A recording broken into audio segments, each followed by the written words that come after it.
The galaxy had known peace for 300 years. 12 species had come together to form the Galactic Compact. They traded with each other. They shared knowledge. They built stations where beings from different worlds could meet and talk. War became a memory, something that belonged to the past. The galaxy was safe. Then the came. They arrived from the dark space beyond the galactic rim, where no explorer had ever traveled. Their ships were black and massive, covered in strange metals that seemed to drink in light. They moved through space like a plague, spreading from system to system with terrible speed. The first world to fall was Prime. They were a peaceful species. They had beautiful cities made of crystal and light. They were artists and poets. They believed that all thinking beings could find common ground through reason and understanding. They did not come to talk. Their fleet appeared without warning. They sent messages of greeting. They offered trade. They offered friendship. They answered with fire. In 6 days, Prime was nothing but ash and broken stone. 8 billion died. The survivors fled into space on whatever ships they could find, carrying only the clothes on their backs and the horror in their eyes. The Galactic Compact responded with outrage. They sent a fleet of 500 warships to meet thee and demand answers. The fleet was the pride of 12 species, crewed by the best soldiers and commanded by the most experienced admirals. The battle lasted 4 hours. When it was over, not a single compact ship remained. They had not lost a single vessel. Panic spread across the galaxy like fire through dry grass. The republics mobilized their entire military. They were warriors, proud and strong. They had never lost a war in their long history. They swore that they would break against their defenses like waves against rock. The republics fell in 2 weeks. They moved through their space without slowing. Battleships built to withstand anything crumpled like paper under weapons. Soldiers, brave beyond measure, died by the millions. They burned. Their colonies were erased. A species that had stood for 10,000 years was reduced to scattered refugees begging for shelter. Now the galaxy understood what they faced.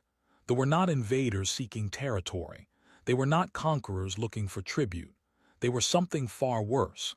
They were a force of nature, as unstoppable as gravity, as merciless as the vacuum of space. They broadcast a single message to every world in their path. The message was simple: kneel or die. Those who surrendered would be allowed to live as slaves. Those who resisted would be destroyed completely. There was no third option. There was no negotiation. Species after species made their choice. Most chose to kneel. They watched their neighbors burn and decided that slavery was better than extinction. They lowered their flags. They opened their borders. They bowed their heads and hoped that obedience would be enough to survive. It was never enough. They took what they wanted regardless of surrender. They enslaved populations. They stripped worlds of resources. They killed anyone who looked at them wrong. Submission bought time, nothing more. The slaves simply died slower than the rebels. On the edge of the galaxy, far from the center of compact space, humanity watched these events unfold with growing dread. Humans were young compared to the other species. They had only discovered faster-than-light travel 200 years ago. Their fleet was small, their technology was basic, and their colonies numbered less than 50 worlds. In the grand scale of the galaxy, humanity was barely a footnote. Earth's leaders gathered in emergency sessions. They studied the reports coming from the front lines. They analyzed the weapons, their tactics, their ships. The conclusions were always the same. Humanity could not win a war against these invaders. Fighting would mean extinction. The Galactic Council, or what remained of it, sent humanity a message. The message advised surrender. It explained that resistance was pointless. It suggested that humans prepare tribute and submission documents. Perhaps, the Council said, they would find humans too insignificant to bother destroying. Perhaps they would simply pass Earth by. Many on Earth agreed with this logic. Politicians gave speeches about the need for realistic thinking. Generals explained that military resistance would only lead to faster death. Scientists calculated the odds and found them impossible. The smart thing to do, everyone agreed, was to keep quiet, stay small, and hope the storm would pass. Not everyone agreed. In bars and homes across human space, ordinary people watched the footage of burning worlds. They saw the refugees hollow-eyed and broken. They heard the last transmissions from ships as they died fighting. Something stirred in human hearts, something old and stubborn. It was not logical. It was not smart. But it was there. The feeling did not have a voice yet. It had no leader, no organization, no plan. It was just a quiet anger, a refusal to accept what seemed inevitable. It lived in the hearts of soldiers who had sworn oaths to protect. It burned in the minds of parents who looked at their children and could not imagine bowing to monsters. It whispered in the souls of people who had read too much history to believe that surrender ever truly saved anyone. But feelings alone could not stop the. Feelings could not destroy their ships or shield human worlds from their weapons. They continued their advance, and with each passing day, they grew closer to human space. The clock was ticking. Time was running out. Somewhere in the darkness between stars, the Vanguard changed course. They had found new prey. Their sensors had detected the signals of human civilization, the radio waves and ship engines that marked a living species. The hierarchs studied their data and saw nothing impressive. Humans were weak. Their ships were slow. Their weapons were primitive. They did not expect resistance. They never did. Every species they had encountered had either fought and died or surrendered and served. There was no other way. There had never been another way. They did not know that they were about to meet something they had never encountered before. They did not know that in the vastness of human space, one ordinary man was about to make an extraordinary choice. They did not know that the word no could be a weapon. But they would learn. The refugees came first. They arrived in broken ships held together by hope and emergency repairs. They came from worlds that no longer existed, carrying nothing but memories and wounds.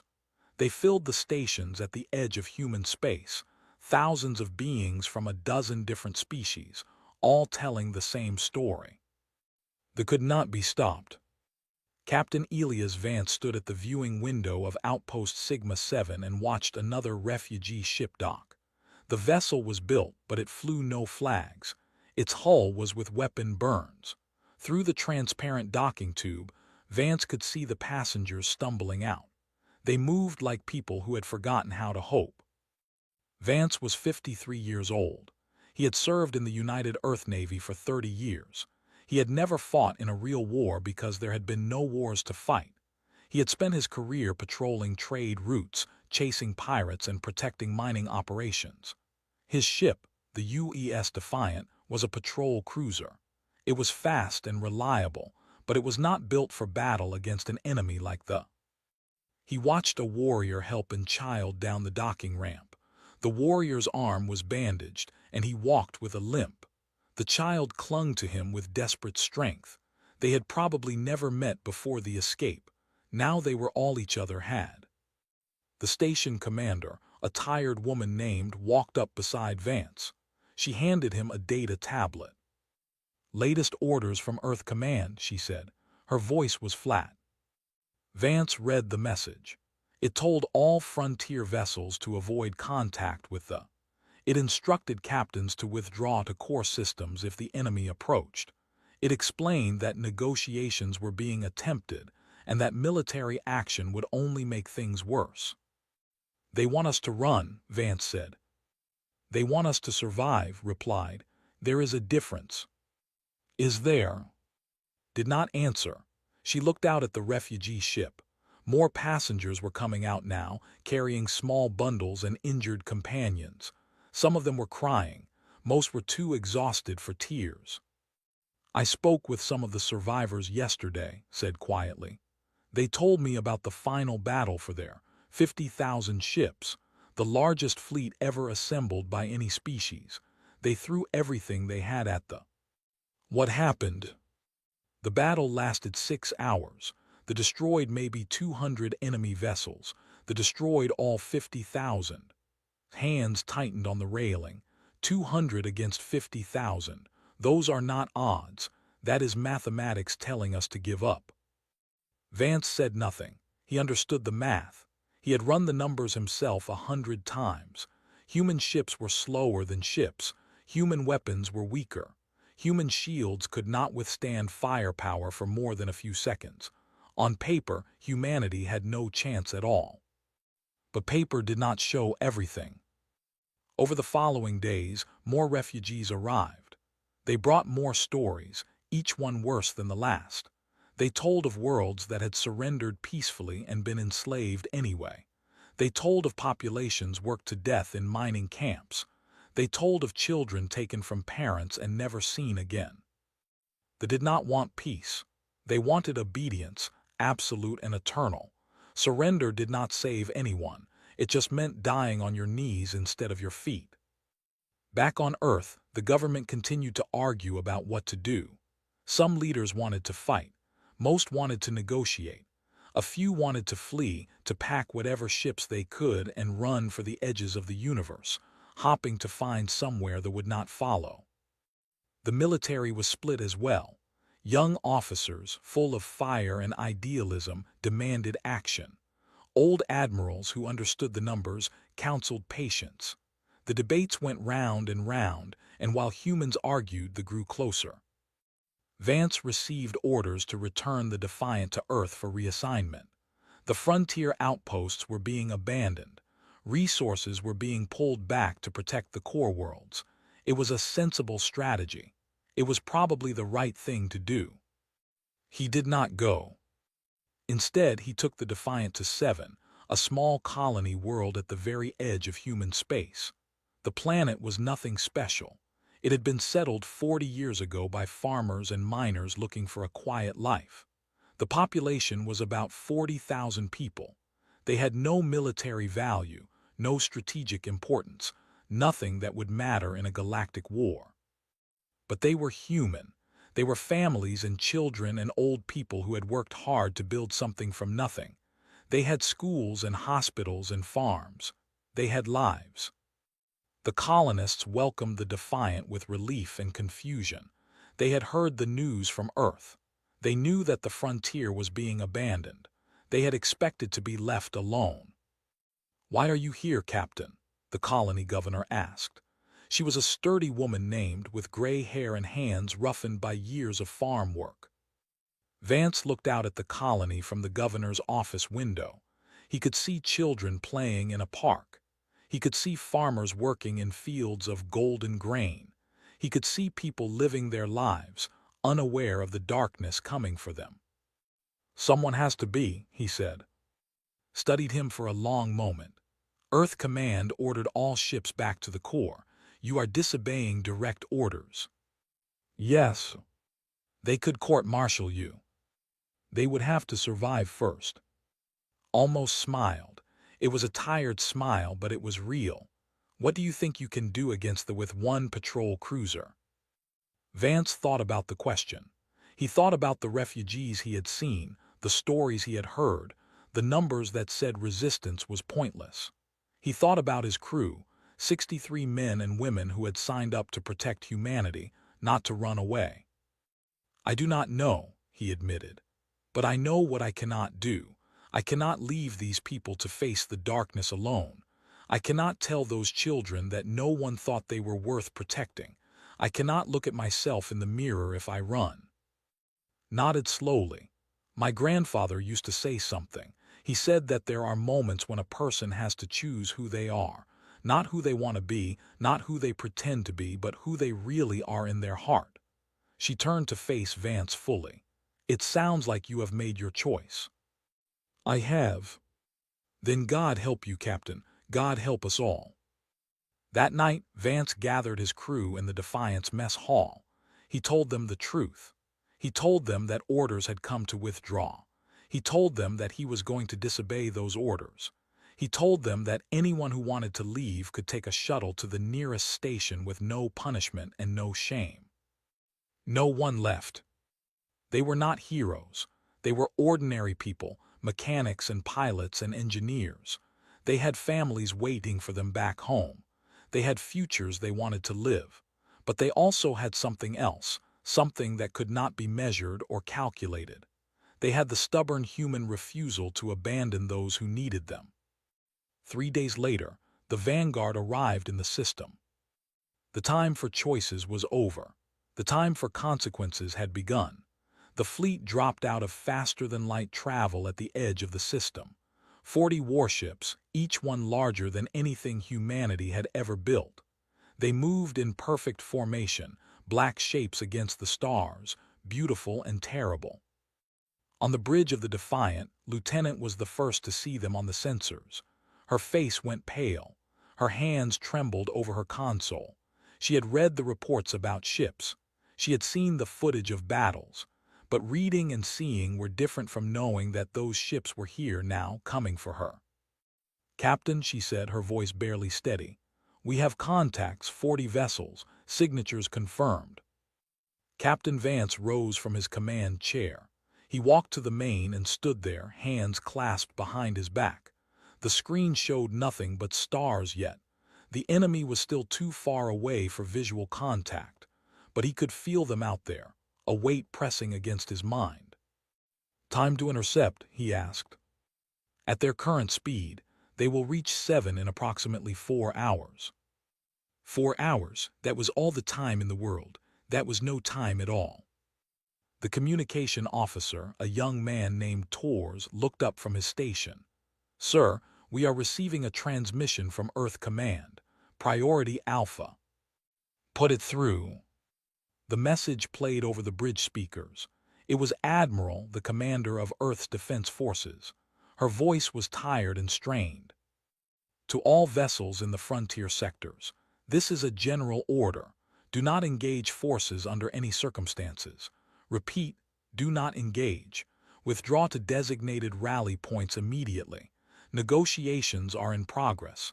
Any hostile action will be considered a violation of direct orders and will be dealt with accordingly. Earth Command out."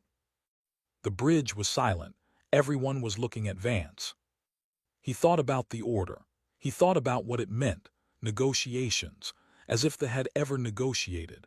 As if surrender had ever saved anyone. The admirals back on Earth were trying to buy time, he knew. They were hoping that if humanity stayed quiet and small, they might pass them by. It was a fool's hope, but he understood it. Fear made people believe in impossible things. "Sir," Lieutenant said, "what are your orders?" Vance turned to face his crew. He saw fear in their eyes, but he also saw something else. Trust. They were waiting for him to tell them what to do. They would follow him into fire if he asked. "Tors," he said, "open a channel to the colony." The connection was made. Governor appeared on the screen. Behind her, Vance could see the chaos of an emergency evacuation. People were running, carrying children, loading belongings onto transports. "Captain Vance said, we have received the Earth Command order. I am beginning evacuation procedures, but we do not have enough ships. We can save maybe 10,000 people. The rest..." She could not finish the sentence. "Governor, I need you to send that evacuation fleet toward the inner system. Get as many people out as you can." "What about you?" Vance looked at where the distant dots of ships were now becoming visible. "I am going to buy you time." Stared at him. "Captain, that is 40 warships. You have 1 cruiser. You cannot possibly." "Governor," Vance's voice was gentle but firm. "I know the odds, just get your people out. That is all I ask." Was quiet for a moment. Then she nodded, her eyes bright with tears she would not let fall. "Good luck, Captain, and thank you." The channel closed. Vance turned back to his crew, set an intercept course, all hands to battle stations. The alarms began to sound. Throughout the ship, men and women ran to their posts. Engineers checked power systems. Gunners loaded weapons. Medical teams prepared for casualties that everyone knew would come. On the bridge, Tors spoke again. "Captain, we are being hailed by the flagship." On screen, the image that appeared made several crew members gasp. The hierarch was not like any species they had ever seen. It was tall and thin, with gray skin that seemed to absorb light. Its eyes were completely black, without pupils or whites. It wore armor that looked like it had grown from its body rather than been put on. When it spoke, its voice was cold and empty, like wind through dead trees. Human vessel, you have entered a restricted zone. You will power down your weapons and surrender immediately. Your species has been offered terms: submission or destruction. There is no third option. Vance straightened his uniform. He thought about all the species that had heard these words. He thought about all the worlds that had surrendered, hopping for mercy, finding only chains. He thought about the children on Seven, playing in parks, unaware that monsters had come for them. He thought about his own children, grown now, living on Earth. He thought about the world he wanted them to inherit. It was not a world of slaves. "This is Captain Elias Vance of the United Earth ship Defiant," he said. His voice was calm and clear, without anger or fear. It was simply a statement of fact. "You will advance no further. The colony of Seven is under my protection. These people are not yours to take. These lives are not yours to end." The hierarch tilted its head in almost curious gesture. "You are one ship, we are 40, you cannot stop us." "Maybe not," Vance agreed. "But I can make you pay for every kilometer you cross. I can make sure that you remember this system forever. I can show the galaxy that humans do not kneel." "This is foolishness. You will die." "Everyone dies, Hierarch. The only question is what we die for." Vance took a breath. "I do not care what you have conquered. I do not care who has surrendered to you. I do not care about your empire or your power or your threats. Today, here in this place, the answer is no." The hierarch was silent for a long moment. Its black eyes studied Vance like a scientist examining a strange insect. "Very well," it said finally. "You have chosen destruction. It will be granted." The screen went dark. Around the bridge, crew members exchanged glances. They all knew what was coming. They all knew that they would probably not survive the next few hours. But something strange happened in that moment. The fear did not go away, but it changed. It became something harder, something sharper. Ensign Williams, the youngest member of the bridge crew, spoke up. "Captain, for what it is worth, I am glad I am here." Others nodded. A few even smiled. Vance looked at them, these ordinary people who had chosen to stand with him. He felt a warmth in his chest that had nothing to do with courage and everything to do with pride. "All hands," he said, his voice carrying through every speaker on the ship. "This is the captain. In a few minutes we will engage a superior enemy force. I will not lie to you. The odds are against us, but we are not fighting for odds. We are fighting for the 40,000 souls on that planet below. We are fighting for the right to look our children in the eyes and tell them we did not run. We are fighting because some things are worth more than survival." He paused, letting the words sink in. "Today, the galaxy will learn what it means to face a human crew that has decided not to give up. Today, we will show them that there is a price for everything, even victory. Today, we stand." The response came from every station, every deck, every corner of the ship. Not cheers, but something quieter and stronger. Acknowledgement, acceptance, resolve. The Defiant turned to face the enemy fleet. The battle for Seven was about to begin. The first shots came at 14:32 hours, ship time. The Defiant fired from long range, her missiles streaking through space toward the formation. It was not an attack meant to destroy. It was meant to get their attention, to slow them down, to make them think. They did not slow down. Their point defense systems destroyed the missiles with contemptuous ease. Their formation did not waver. They continued towards Seven as if the Defiant was nothing more than an annoying insect. Captain Vance had expected this. He had studied every battle report he could find. He knew that they were used to overwhelming force, to enemies that either charged foolishly or fled in terror. They were not used to enemies who fought smart. "Helm, take us into the asteroid belt," Vance ordered. Lieutenant hesitated for only a second before obeying.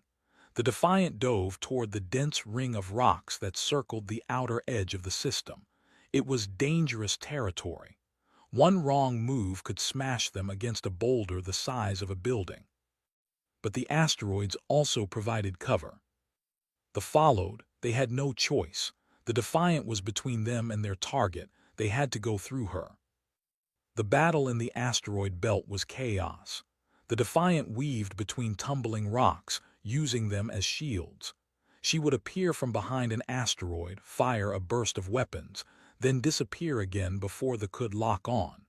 She was too small to hurt them badly, but she was also too fast to catch easily.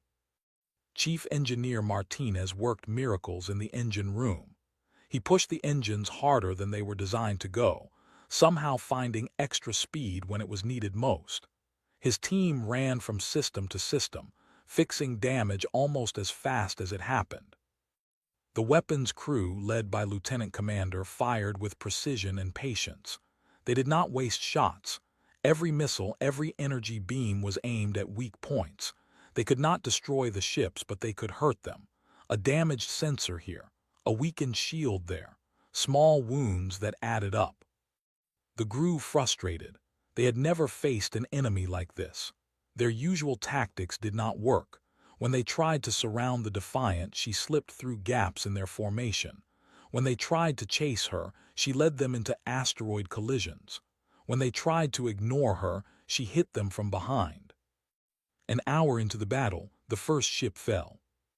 It was a small vessel, a scout ship that had gotten too close to the Defiant. Lieutenant Commander saw the opportunity and took it.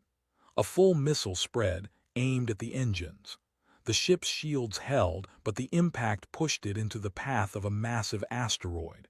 The collision was spectacular. The bridge crew did not cheer. There was no time for celebration, but something changed in that moment.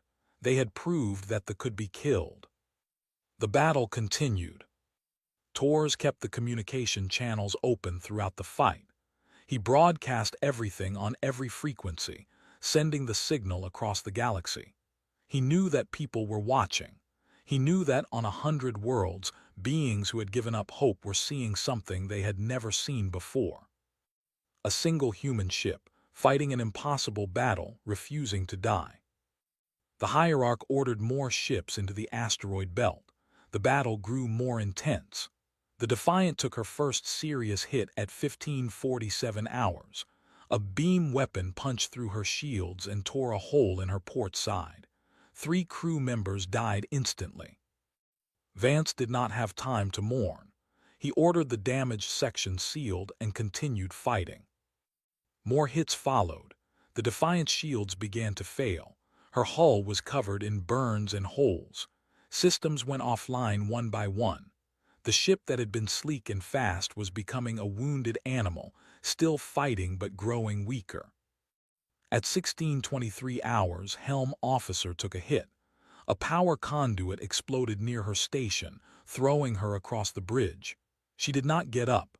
Navigator took her place without being ordered. His hands were steady on the controls. At 1641 hours, the weapon systems went offline. Lieutenant Commander was killed trying to repair them. Ensign Williams, with no training in weapon systems, took over the manual targeting. His first shot missed. His second disabled a fighter. At 1658 hours, the Defiant destroyed her second ship. It was a cruiser this time, larger than the Scout. Chief Martinez had managed to overload the ship's main cannon for one massive shot. The beam cut through the cruiser's weakened shields and hit something vital. The explosion lit up the asteroid belt like a new sun. The galaxy watched. On Earth, millions of people gathered around screens, unable to look away. They saw the Defiant, burning and broken, still fighting. They saw the crew refusing to surrender. They heard Captain Vance's voice, calm and clear, giving orders as if this was just another patrol mission. Something stirred in human hearts. Other human ships scattered across the frontier received the broadcast. They had all been given the same orders to retreat. They had all begun to obey, but now they stopped. They watched. They listened. Captain Sarah of the UES Valor was 3 systems away when she saw the Defiant take another hit. She watched the small ship stagger but keep fighting. She heard Vance refuse a final offer of surrender from the helm. She said, her voice tight, "Turn us around." "Ma'am, our orders." "I know our orders," stood up from her command chair. "Turn us around, set course for system, maximum speed." The Valor turned. She was not alone. The UES Iron Promise turned. The UES Constellation turned. Even civilian ships, freighters, and transports with no weapons began moving toward. They could not fight, but they could help evacuate. They could be there. Back in the asteroid belt, the Defiant was dying. Her engines were failing. Her weapons were mostly gone. Half her crew was dead or wounded. The bridge was filled with smoke and the smell of burned metal. Warning lights flashed everywhere. Every system that could fail had failed or was failing. But she was still flying. She was still fighting. They had lost 4 ships now, 4 ships against 1 human cruiser. It was unheard of. It was impossible, and yet it had happened. The Hierarch ordered the remaining fleet to concentrate fire on the Defiant. There would be no more games. There would be no more mistakes. The human ship would be destroyed completely. Tors looked up from his console. His face was covered in blood from a cut on his forehead. "Captain, I am picking up multiple signals. Human signatures. They are coming." Vance felt something in his chest. It might have been pride. It might have been hope. It might have been the simple joy of knowing that he had not stood alone. "How many?" Tors checked his readings. His eyes widened. 17 ships, sir, and more are changing course every minute." They detected them too. The Hierarch hesitated. 17 ships were nothing compared to his fleet, but they were coming. And behind them more might follow. How many humans were willing to die for this worthless colony? How many would come after these? For the first time in living memory, a fleet hesitated. Vance saw the moment. He knew what it meant. The battle was not about ships anymore. It was about will. It was about showing the something they had never encountered, an enemy that would not stop, no matter the cost. "All hands," Vance said, his voice reaching every corner of the ship. "This is the captain. We have done what we set out to do. We have shown them what humans are made of. Whatever happens next, remember this: we stood. We did not kneel, and that can never be taken from us." The Defiant turned toward the flagship and accelerated. One final charge, one final message. The humans were coming. The Defiant died at 1742 hours. She went down fighting, her remaining weapons firing until the very end. Captain Elias Vance stood on his shattered bridge, surrounded by the bodies of his crew, and watched the flagship grow larger on the cracked. He did not flinch. He did not look away. His last transmission was recorded and broadcast across the galaxy. In it, his voice was steady and calm, the voice of a man who had made peace with his death. "This is Captain Vance of the Defiant. We are going down, but we are not giving up. To everyone watching, remember this moment. Remember that one ship can make a difference. Remember that the only defeat that matters is the one you accept. They can kill us, but they cannot make us kneel." A pause, the sound of explosions in the background. "To my family, I love you. To my crew, I am honored to have served with you. To humanity, do not mourn us. Fight for us, live for us, and never ever surrender." The transmission ended. The fleet destroyed the Defiant with concentrated fire. The ship broke apart in a blinding explosion, scattering debris across the asteroid belt. There were no survivors. 63 human beings died in an instant, their bodies becoming part of the stars. But something else was born in that moment. The Hierarch had expected the human reinforcements to turn back when they saw the Defiant's destruction. That was what sensible beings did. They saw overwhelming force and they retreated. It was the natural order of things. The human ships did not turn back. They accelerated. The 17 ships that had been coming became 23, then 30, then 40. They came from every direction, jumping into the system without formation or coordination. Some were warships, many were not. Freighters, transports, mining vessels, anything that could fly and had a human crew. They were not enough to defeat the fleet. Everyone knew that. The humans knew it, but the humans came anyway. And then something unprecedented happened. Other ships began to arrive. Not human ships. A destroyer, battered and from months of running, dropped out of faster-than-light travel and took position beside the human fleet. Then a cruiser, her crystal hull cracked but still beautiful. Then 3 ships from the Republic, a species that had surrendered months ago. They had all watched the Defiant stand. They had all seen Captain Vance refuse to kneel, and something in them had changed. The hierarch watched his sensors with growing disbelief. More ships were coming.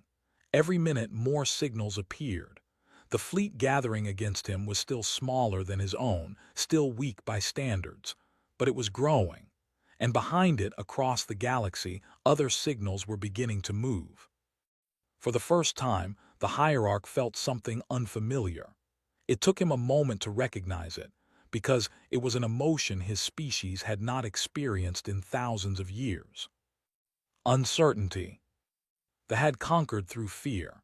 They had taught the galaxy that resistance was pointless, that submission was the only survival. But the Defiant had shown something different. One ship, one crew, one stubborn human captain had demonstrated that they could be hurt, could be slowed, could be made to bleed. If one ship could do that, what could 100 do? 1,000, 1,000,000? The hierarch made a decision. He ordered his fleet to withdraw.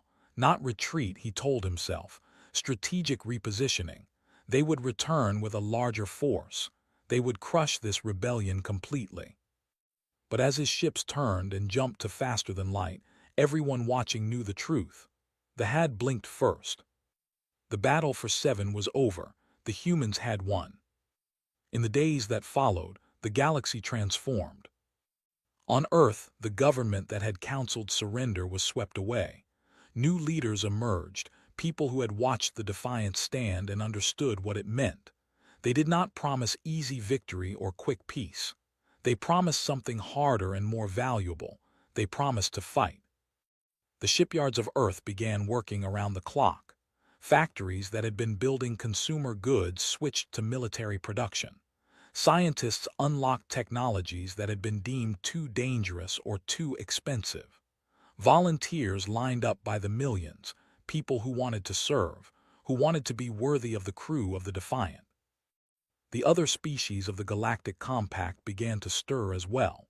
The survivors stopped running and started organizing. The refugees transformed their sorrow into determination.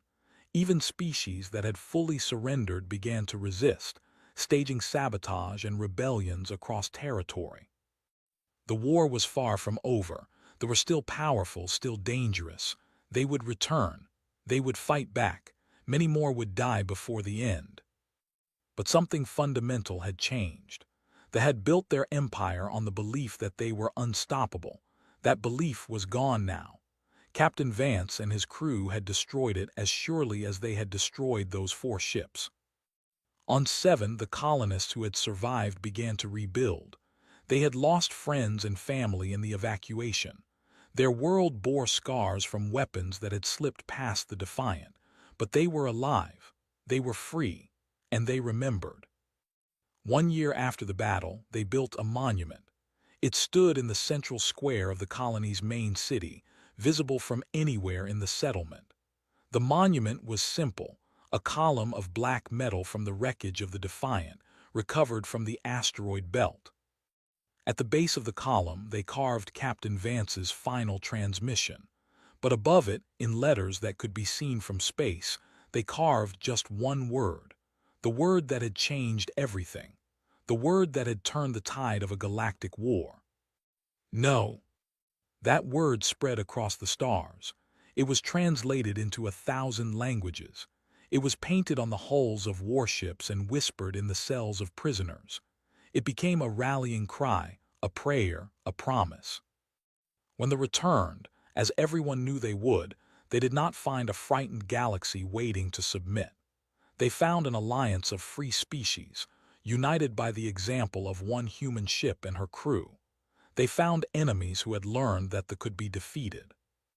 The final war took 7 years. It cost billions of lives across hundreds of worlds. It was the most destructive conflict in galactic history. The lost. They did not lose because humanity was stronger or smarter or more numerous. They lost because Captain Elias Vance had taught the galaxy a truth that they had never understood. There are some things more powerful than fear. Honor is one. Love is another. But the most powerful of all is the simple refusal to accept defeat. Centuries later, children across the galaxy would learn about the Battle of. They would hear the story of the Defiant, of her captain, of the 63 crew members who chose to die rather than kneel. They would learn that the mightiest empire in known space was brought down not by weapons or tactics, but by a single word. In classrooms on 1,000 worlds, teachers would ask their students what that word meant, and the students would answer, in their own languages, in their own ways, but always with the same understanding. It meant that courage was not the absence of fear. It meant that strength was not just about power. It meant that one person, one crew, one ship could change the course of history by simply refusing to give up. It meant that humanity, for all its faults and weaknesses, had something that could not be conquered. It meant no. And across the galaxy, in every language ever spoken, that word carried the same meaning. Humanity does not break. The alarms had been screaming for 3 hours now. Ambassador X stood at the observation window of the Eternal Harmony Research Station, his 4 eyes fixed on the swirling orange clouds of 9 below. The gas giant looked beautiful from up here. It looked peaceful. But the planet was slowly pulling them down into its crushing depths, and there was nothing anyone could do about it. 3,000 scientists lived on this station. They came from 12 different species of the galactic conquered. They had families waiting for them across 100 worlds. They had children who expected them to come home, and in 72 hours they would all be dead. The gravitational anomaly had struck without warning. One moment the station was stable. The next moment, the main engines exploded in a chain reaction that tore through the lower decks. 200 crew members died in the first minute. The survivors had managed to seal the damaged sections and restore basic life support. But the station was falling now, pulled by the planet's terrible gravity, and nothing could stop it. X turned away from the window. His silver skin had turned pale gray from stress. Behind him, the command center was filled with the greatest minds of 12 civilizations, engineers from the Empire, scientists from the Collective, mathematicians from the Dominion.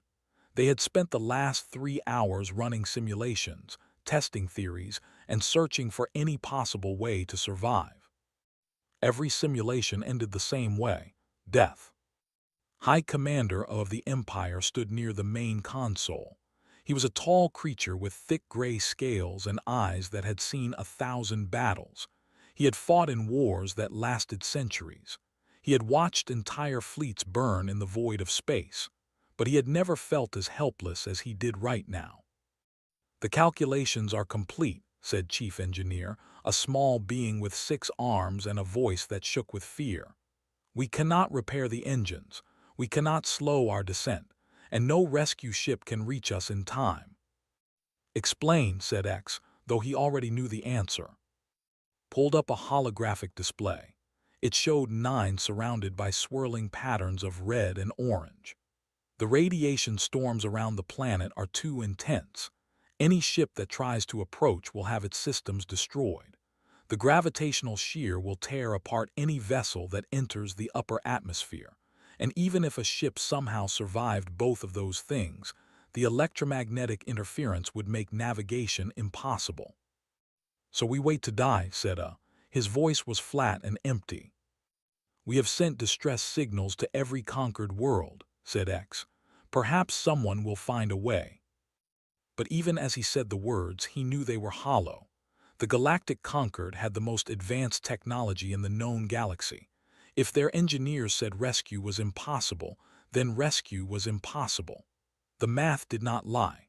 The universe did not care about hope or courage or the desperate wishes of the dying. It only cared about numbers, and the numbers said they were all going to die. The next few hours passed in a blur of grief and acceptance. Families were contacted across the galaxy. Holographic messages were recorded. Children cried as they said goodbye to parents they would never see again. Old enemies embraced and forgave each other, because what did old grudges matter now? X watched a young mother recording a message for her daughter. The mother was smiling through her tears, telling her child to be brave, telling her that she loved her, telling her that everything would be all right even though nothing would ever be all right again. This was how civilizations faced extinction, not with anger or violence, but with quiet sorrow and gentle goodbyes. The memorial rites began on the third hour. Each species had their own traditions for honoring the dead. The sang songs of battle and glory. The burned sacred incense and whispered prayers to their ancestors. The simply held hands in silence, sharing their final thoughts through telepathic connection. X had just finished composing his own death poem when the communication console suddenly crackled to life. Static filled the speakers, harsh and loud. Everyone in the command center turned to look.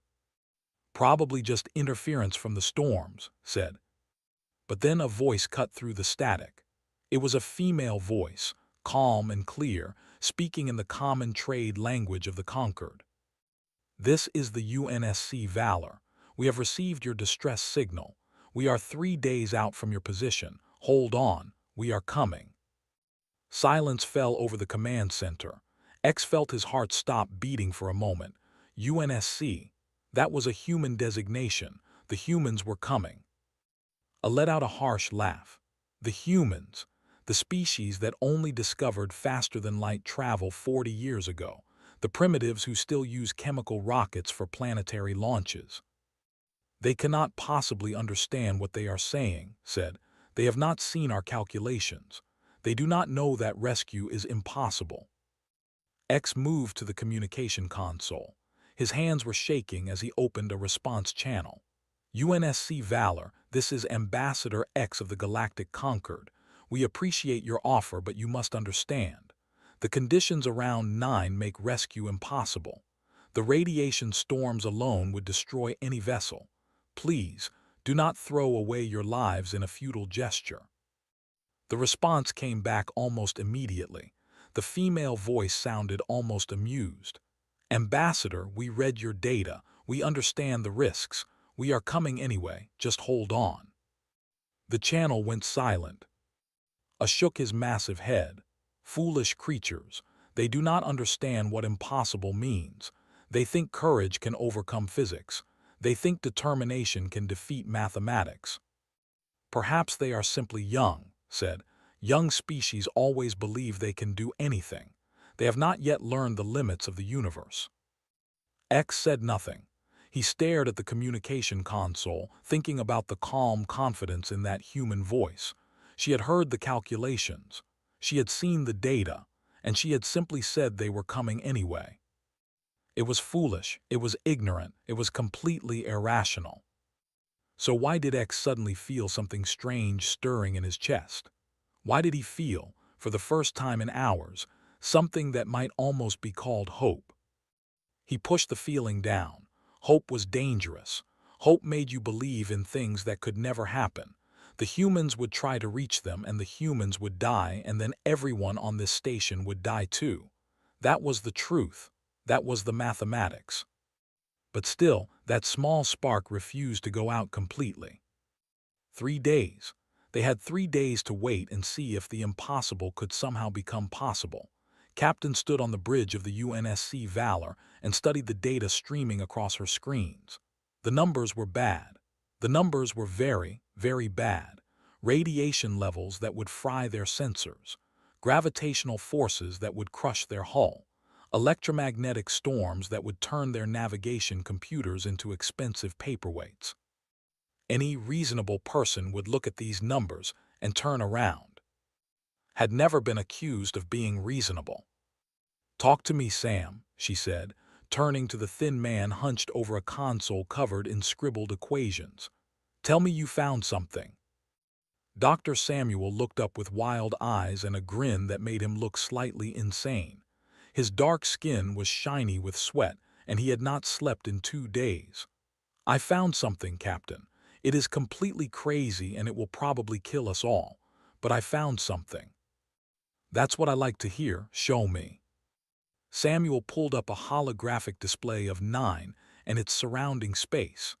Red zones marked the radiation storms, orange zones marked gravitational dangers, and yellow zones marked electromagnetic interference.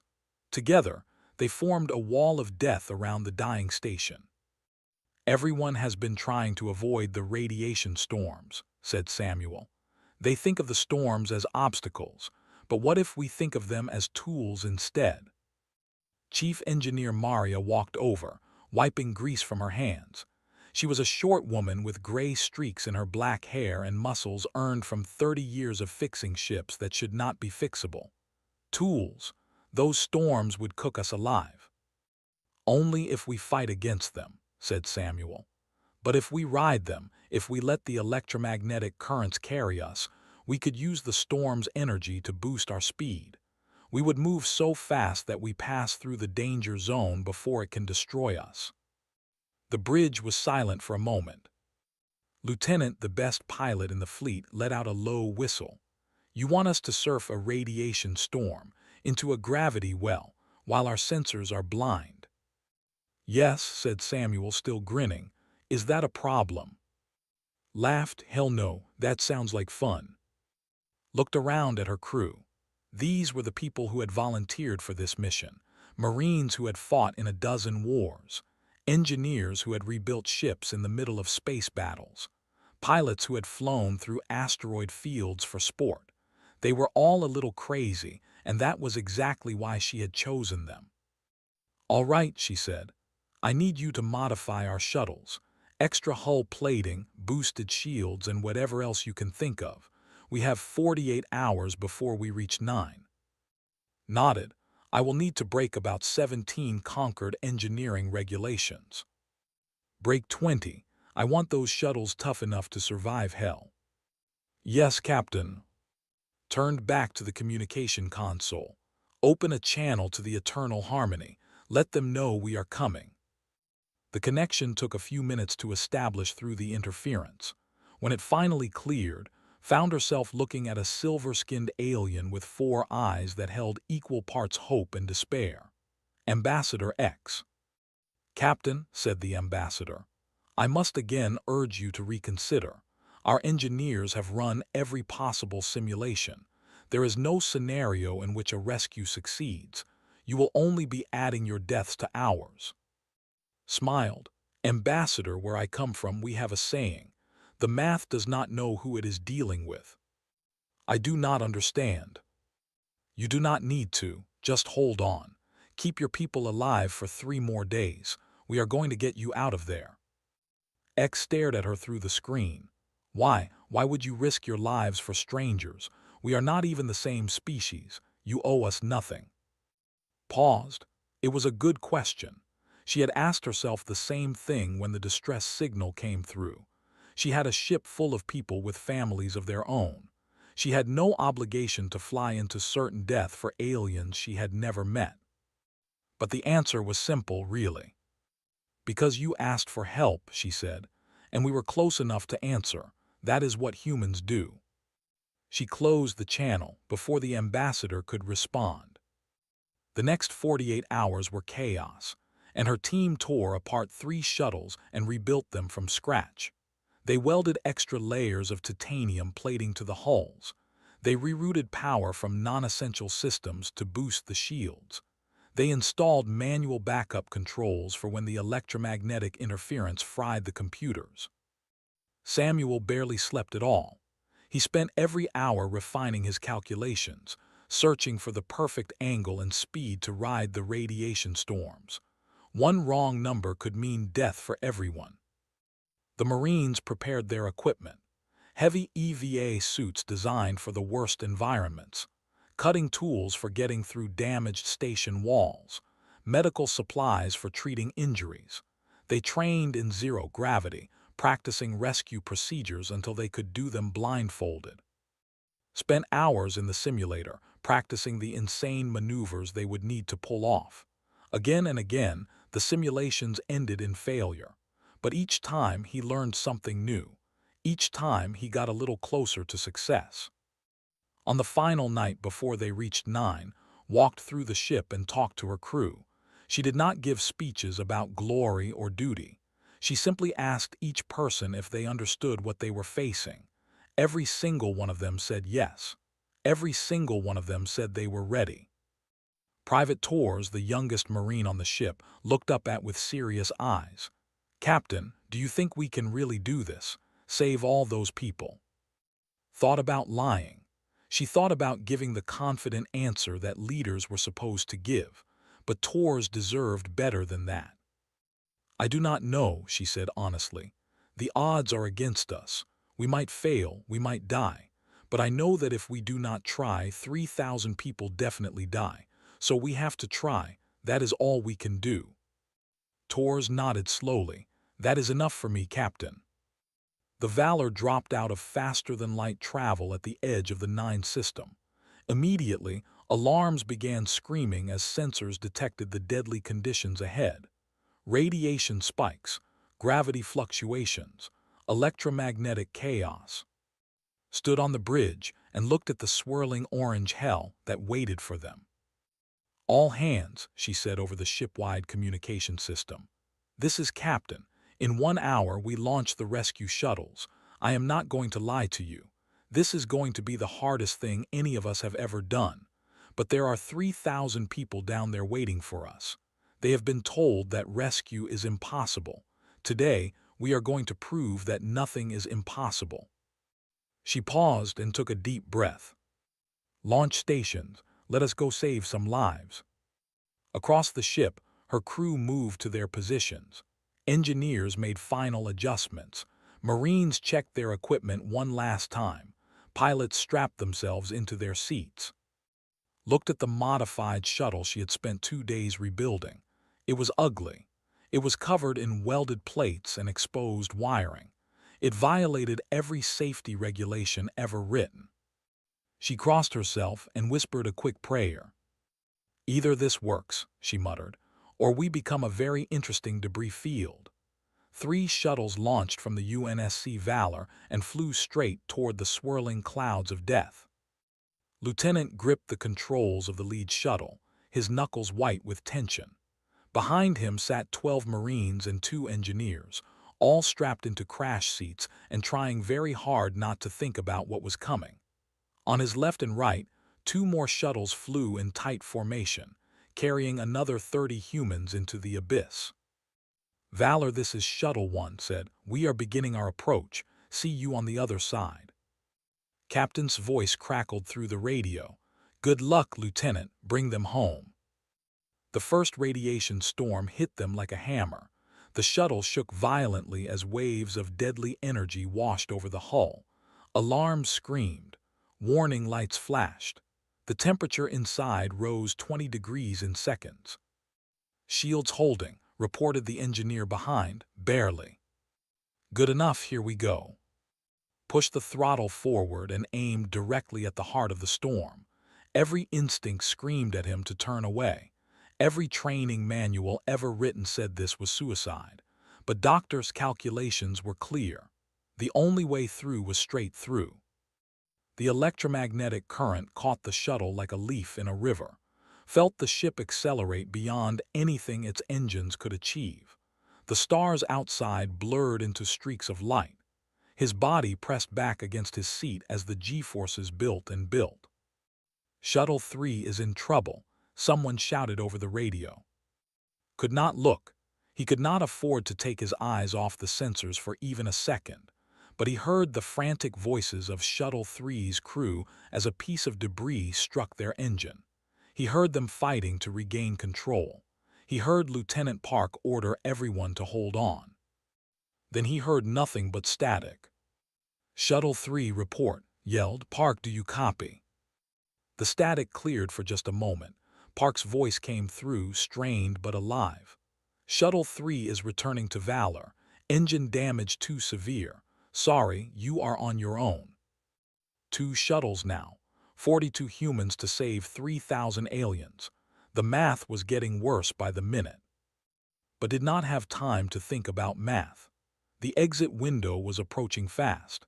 He had exactly 3 seconds to fire the reverse thrusters at the precise moment, or the storm would carry them straight into the planet's atmosphere.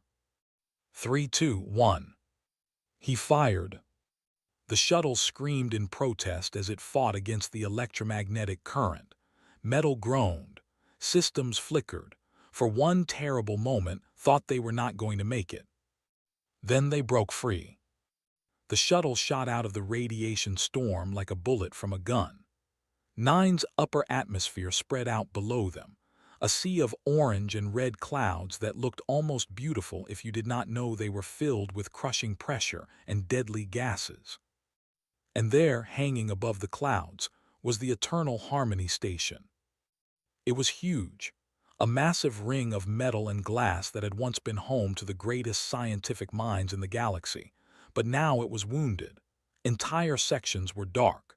Debris floated around it in a slowly expanding cloud, and even from this distance could see it sinking, pulled down by gravity toward its doom. "Shuttle 2, form up," said, "We are going in." On board the Eternal Harmony, Ambassador X watched his sensors with 4 wide eyes. The aliens in the command center had stopped all other activities. They stood in silence, staring at the screens that showed 2 small ships flying toward them through conditions that should have killed them instantly. "They actually made it," whispered High Commander. His voice held something it had not held in days. They flew through the storm. They should be dead, but they are not dead." "The humans are insane," said Chief Engineer. "Completely and absolutely insane." "Perhaps," said X, "but they are here." The shuttles docked with the station's emergency airlocks, the seals pressurized, the doors opened, and the humans poured in. They moved fast. They moved with purpose. They did not wait for permission or ask for directions. They simply looked at the situation, identified what needed to be done, and started doing it. Sergeant Jackson, a large man with dark skin and kind eyes, immediately began setting up a triage station for the wounded. Private Tours started distributing emergency ration packs to refugees who had not eaten in hours, and her engineering team headed straight for the damaged sections, already shouting about power conduits and structural supports. Captain was not on the shuttles. She had stayed on the Valor, coordinating the rescue from above, but her voice came through every speaker on the station, calm and steady. "Attention all personnel. This is Captain of the UNSC. We are here to help. Please remain calm and follow the instructions of our rescue teams. We are going to get you out of here." X walked through the chaos toward the human sergeant, who seemed to be in charge of the ground team. Jackson looked up from bandaging a wounded and nodded in greeting. "Ambassador, good to meet you. How many wounded do you have?" X found himself answering before he even realized he was speaking. 412, mostly from the initial explosion. We have been treating them as best we can, but our medical supplies are running low. We brought more. Tours, get the medical crates over here.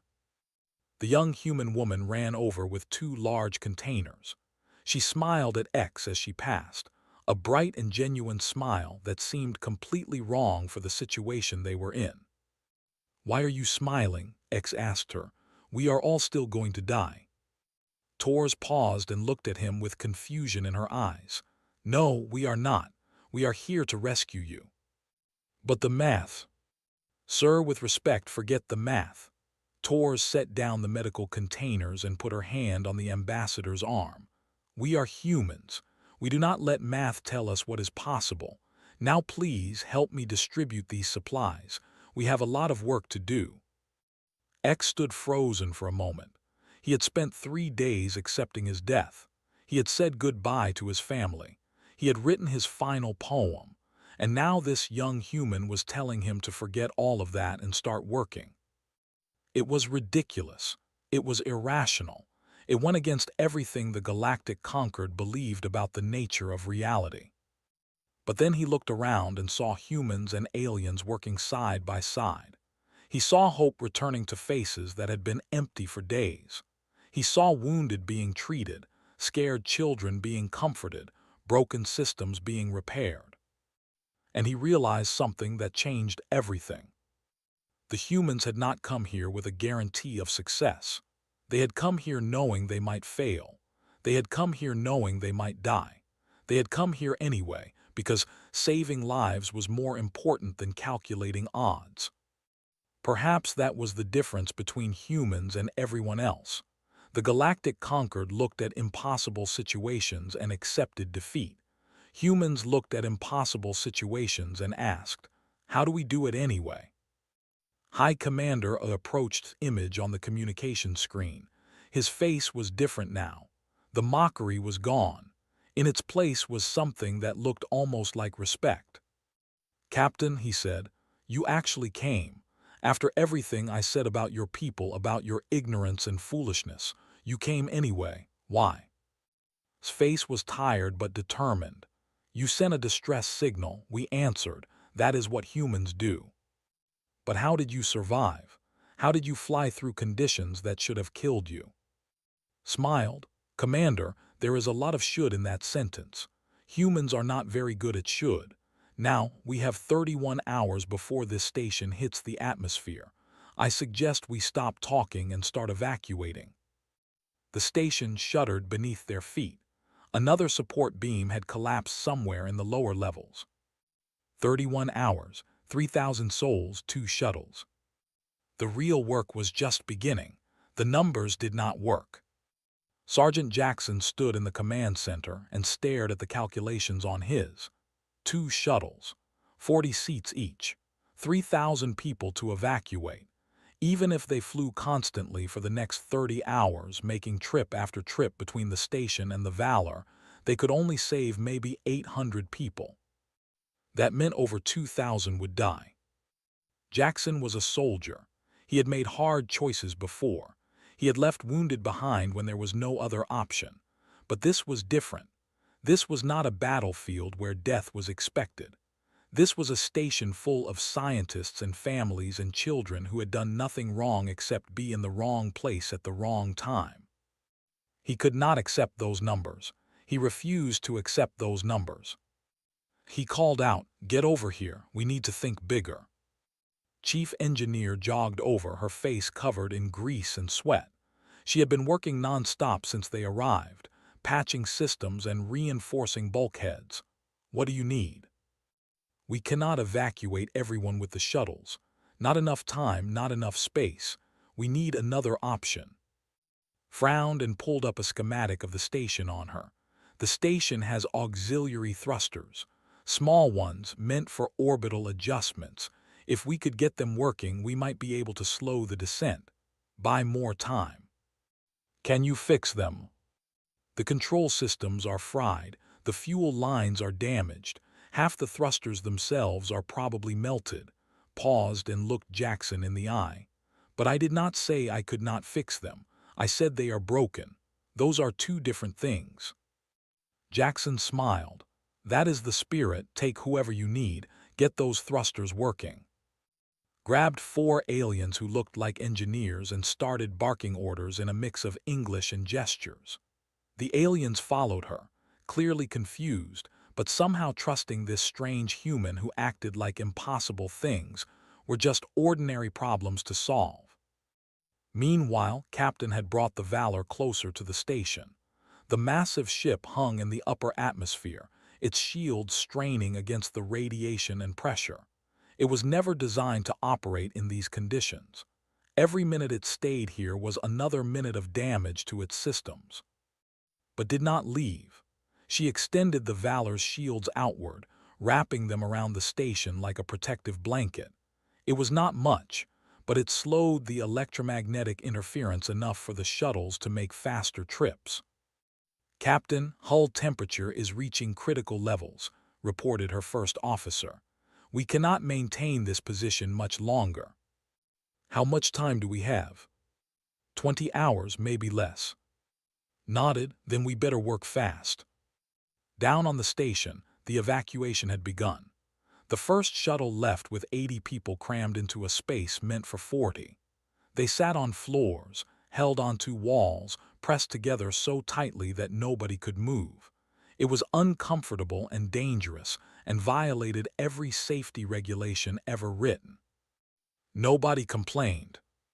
The second shuttle followed 5 minutes later. Then the first shuttle returned, empty now, ready for another load. The cycle continued, hour after hour, a desperate race against time and gravity. But it was not enough. It would never be enough. Then something unexpected happened. An engineer named S had been watching the humans work. He was young for his species, barely 100 years old. He had been taught all his life that they were the greatest engineers in the galaxy. Their ships were the most advanced. Their systems were the most reliable. Their methods were the most efficient. But watching these humans, he realized something. The humans did not care about efficiency. They did not care about proper methods. They cared about results. He watched tear apart a control panel and rebuild it in a configuration that made no sense according to any engineering manual. He watched her use a welding torch to connect systems that were never meant to be connected. He watched her solve in minutes problems that engineers would have spent days debating. "How do you do it?" he asked her during a brief pause in the work. "How do you stay so calm? We are all probably going to die here." Laughed. It was a tired laugh, but real. "Kid, I have been probably going to die about 15 times in my career. After a while, you stop worrying about probably and start focusing on what you can actually do." "But are you not afraid?" Terrified, returned to her work, hands moving fast and sure. "Fear is like fuel. You can let it freeze you, or you can burn it and use the energy. We choose to burn it." S thought about this for a long time. Then he picked up a tool and started helping. Across the station, similar scenes played out. Aliens who had given up hope began working again, inspired by these strange humans who refused to accept defeat. Doctors treated wounds. Engineers fixed systems. Strong hands carried weak bodies toward the shuttles. And then, 18 hours before destruction, disaster struck again. A structural support in Section 7 collapsed. The emergency bulkhead slammed shut automatically, trapping 43 people in a sealed compartment. The life support in that section was failing. They had maybe 2 hours before the air ran out. "We have to get them out," said Jackson. "The bulkheads are sealed for a reason," said Ambassador X. His voice was heavy with grief. "If we open them, the decompression could kill everyone in the surrounding sections. We cannot risk hundreds to save 40. We are not leaving them." "Sergeant, I understand your feelings, but the mathematics." "With respect, Ambassador, I do not care about the mathematics." Jackson was already moving toward Section 7, grabbing cutting tools as he went.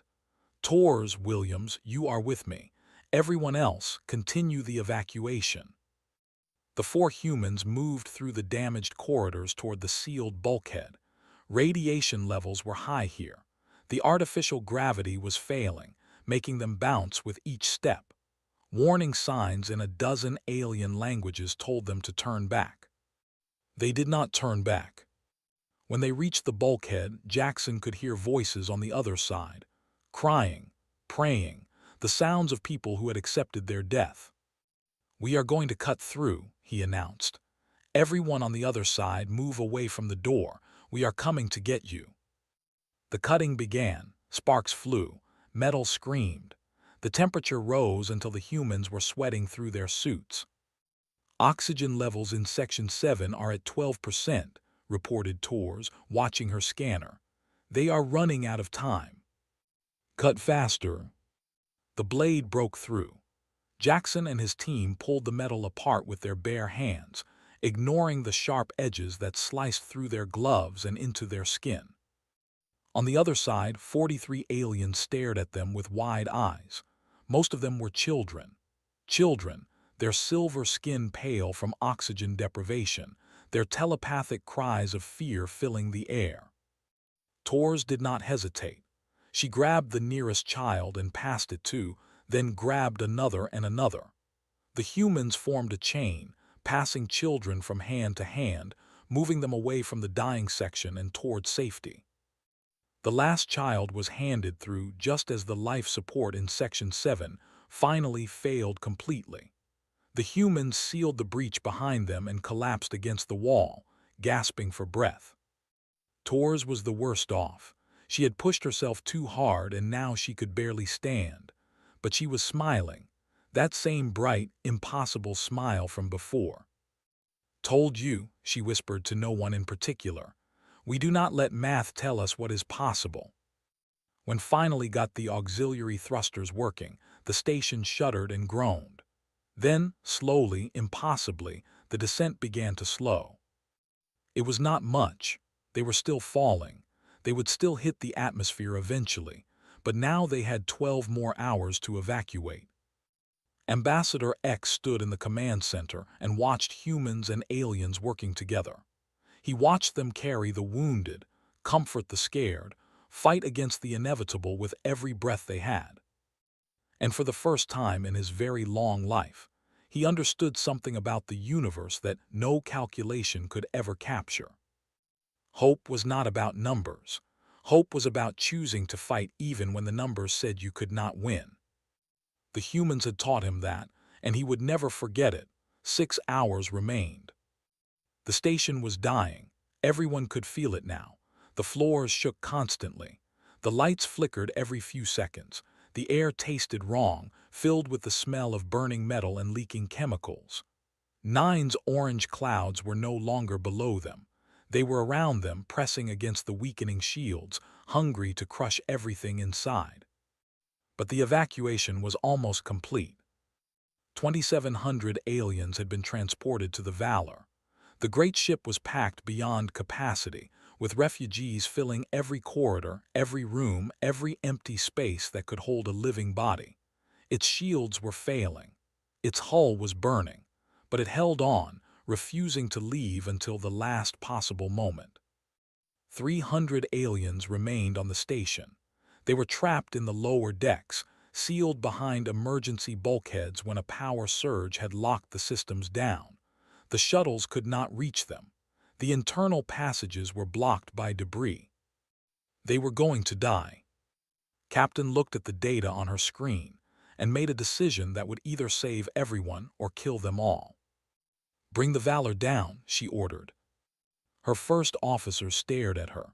"Captain, if we descend any further, we will not be able to climb back out. The atmospheric pressure will crush us." "I know, do it anyway." The Valor began to sink deeper into Nine's atmosphere. The hull groaned under the increasing pressure. Temperature warnings flashed across every screen. Systems that had never failed before started to fail now. But was not finished. "Extend our shields around the station's lower section," she said. "Create a protective bubble. Then open a docking tunnel directly to Deck 47. "That is impossible. The pressure differential alone." "Make it possible. That is an order." The crew of the Valor worked with desperate speed. Engineers rerouted power from weapons, from life support, from everything that was not absolutely essential. The shield stretched outward, thin and fragile, but just strong enough to create a pathway through the crushing atmosphere. A docking tunnel extended from the Valor's emergency airlock. It reached across the void between the two vessels, fighting against winds that howled like living things. Metal bent, seals strained, but the tunnel held. Down on Deck 47, the 300 trapped aliens saw a light appear at the end of a corridor that had been sealed minutes ago. They saw human figures emerge from the light, carrying tools and medical supplies and hope. Sergeant Jackson was the first through. His EVA suit was damaged in 3 places, patched with tape and prayer. His face was covered in cuts and burns, but his voice was strong and calm. Everyone form lines. Families stay together. Wounded go first. Move quickly but do not run. We are all getting out of here. The aliens obeyed. They had long since stopped questioning human orders. They simply trusted. Captain herself came through the tunnel with the last rescue team. She had left the bridge in her first officer's hands and come down personally to oversee the final evacuation. When Ambassador X saw her, he understood why her crew followed her into impossible situations. She did not ask others to take risks she was not willing to take herself. "Ambassador," she said, nodding in greeting, "ready to go home." "Captain, I do not know how to thank you. What your people have done today. You can thank us later. Right now we need to move." The evacuation of the lower decks took 47 minutes. 47 minutes of carrying wounded through unstable corridors. 47 minutes of the station shaking harder and harder as it sank deeper into the atmosphere. 47 minutes of the Valor's shields growing weaker and weaker. High Commander A was one of the last to leave. He had insisted on staying until every other was safe. When he reached the docking tunnel, he paused and looked at the human Marines who were holding the passage open. "I mocked your people," he said. "When you first answered our distress call, I called you ignorant and foolish. I said you did not understand what impossible meant." Sergeant Jackson shrugged. "No offense taken, Commander. Now please get moving. We do not have much time." "I was wrong."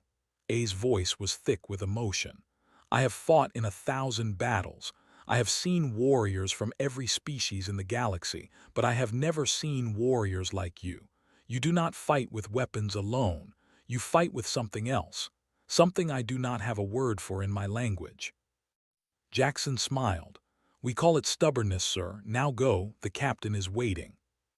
The last alien passed through the tunnel. The last human followed, walked slowly behind them all, checking every corner, every shadow, making absolutely sure that no one was left behind.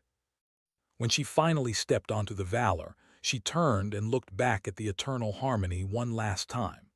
The station that had been home to 3,000 brilliant minds. The station that was supposed to be impossible to rescue. "Close the tunnel," she ordered. "Get us out of here." The Valor climbed. Its engines screamed in protest. Its hull buckled and bent under the pressure. Warning alarms wailed from every system, but the ship climbed, carrying its cargo of survivors toward safety. Behind them, the Eternal Harmony finally surrendered to Nine's embrace. The station collapsed inward, crushed by forces that no structure could withstand. In seconds, it was gone, swallowed by the orange clouds as if it had never existed. The Valor broke free of the atmosphere and limped into open space. Its shields were gone. Its engines were barely functioning. Half its systems were offline, but it was alive and everyone inside it was alive. 3,000 rescued, 0 left behind. When the news reached the galactic Concord, the reaction was disbelief. The 12 species had already composed memorial services. They had already grieved for their lost scientists and families. They had accepted that the Eternal Harmony was gone forever. But the humans had refused to accept it, and now 3,000 people who should have died were coming home. The emergency session of the Concord lasted 12 hours. Representatives from every species spoke. Some demanded to know how the humans had done it. Others wanted to know why. A few argued that the humans had simply been lucky, that the mathematics still said it should have been impossible. Ambassador X was the final speaker. He stood at the podium and looked out at the assembled representatives from across the galaxy. "I have spent my career studying mathematics," he began. "I believe in numbers. I believe in calculations.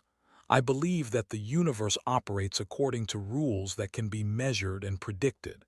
And when our station began to fall, I calculated our chances of survival at 0. He paused, remembering the moment when everything had changed. Then the humans came. They heard our calculations, they saw our data, and they came anyway. Not because they thought we were wrong, not because they had better numbers. They came because saving lives was more important to them than calculating odds. His 4 eyes swept across the chamber. We measure possibility with mathematics. Humans measure possibility with will. We see obstacles and calculate whether they can be overcome. Humans see obstacles and simply start climbing. We accept limits. Humans refuse to acknowledge that limits exist. He took a deep breath. "I propose that the Galactic Concord grant humanity full membership, not because of their technology, which is still primitive by our standards, not because of their military strength, which is insignificant compared to our fleets, but because of their spirit, because they have shown us something that all our calculations could never capture. They have shown us the mathematics of hope." The vote was unanimous. 6 months later, a memorial station was built in orbit around 9. It was a joint project between humans and the 12 species of the Concord, a symbol of the bond that had been forged in fire and desperation. On the dedication day, Captain stood before a crowd of thousands. Beside her stood Ambassador X, High Commander A, and the crew of the Valor. Behind them, a massive plaque displayed the words that would be remembered for generations. A reporter from the news network asked the question that everyone wanted answered. "Captain, when you received the distress signal, when you saw the calculations that said rescue was impossible, why did you come anyway?" Looked at the plaque. She looked at the orange clouds of 9 swirling in the distance. She looked at the faces of the people she had saved, alien and human alike. Then she smiled. "Because you asked for help," she said, "and we were close enough to answer." The crowd fell silent. Then slowly they began to applaud. The sound grew louder and louder, echoing across the memorial station, a celebration of life and hope and the stubborn human refusal to accept the impossible. On the plaque behind her, written in all 13 conquered languages, were the words that would define humanity's place in the galaxy for centuries to come. "Because you asked for help, and we were close enough to answer." Some species conquered galaxies with weapons. Some earned respect through ancient wisdom. Humanity earned its place among the stars with something simpler and more powerful. They earned it by showing up when no one else would. They earned it by refusing to abandon strangers in their darkest hour. They earned it by proving that sometimes the most impossible thing in the universe is not saving 3,000 lives against all odds. The most impossible thing is choosing not to try. And that was something humans would never do.